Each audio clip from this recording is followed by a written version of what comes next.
Bonsoir à tous, bienvenue sur W9 pour une grande soirée de foot européen. Ce soir, place au quart de finale avec notre dernier club français engagé, c'est l'OM qui est opposé ce soir à Leipzig. Pour vivre cette grande soirée de foot à mes côtés, ils sont excités avant cette affiche évidemment.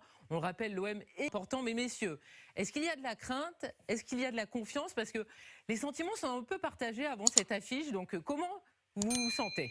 Moi, j'ai un petit peu. Il y en a un forcément qui est toujours optimiste, notamment parce que c'est Rudy Garcia qui est entre Stéphane Powell, le monsieur positif du plateau. De début de saison, il fait des turnovers pour le peu qu'il puisse en faire. Caisse, pour être clair, t'en prends pas 3-4. Eh bien, en match retour, tu peux le faire.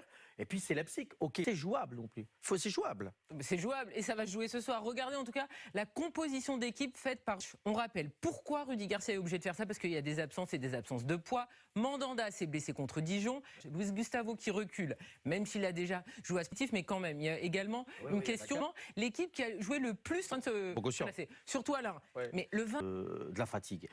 Il y a des jeunes là, il y a des gamins de 18 ans qui vont jouer. On n'est pas fatigué à 18 ans. Lui n'est pas fatigué. Non, oui, je vous le confirme. non, mais je veux dire, donc les mecs qui sont là. Parce que c'est une belle affiche, c'est une équipe qui est 4e de Bundesliga en face, et puis parce qu'il y a tous ces blessés. Est-ce que finalement, ce statut d'outsider, c'est une bonne. C'est la casse avec l'équipe à domicile avec cette équipe-là et t'en ramasses 2 sur ton terrain. Au revoir. Ça oui, c'est très bah bon. oui, vu comme. Mais je suis positif. Alors, je vais vous présenter l'adversaire et vous me direz si c'est très bon. Parce que Leipzig, c'est pas forcément un club très connu du grand public. Ils sont 4e actuellement de Bundesliga. Ils sont invaincus depuis 6 ans. C'est en Ligue Europa. Ils étaient en Ligue des Champions. Ils avaient malmené Monaco. Ouais. Ils avaient fait 1 dans leur stade qui est absolument magnifique. Et ils avaient tapé Monaco 4-1.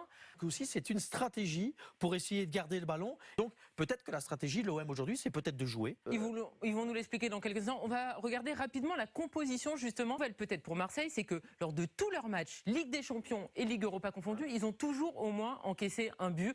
On l'a dit, c'est forcément une bonne chose pour Marseille. Ils sont friables aussi derrière. Bah, il faut qu'on Et Konaté, c'est un ancien du PSG. Et Upamecano, c'est fort. Ça va devenir un joueur de. Les plus rapides au Mécano, c'est le plus rapide du championnat de Bundesliga. En tout cas, attention. Et vous le savez, dans quelques instants, place à cette très belle affiche donc entre Leipzig et l'OM. Puis juste après 100%. Le Lyonite aigu aujourd'hui. Ne faisons pas une Lyonite aiguë. Allez, direction l'Allemagne.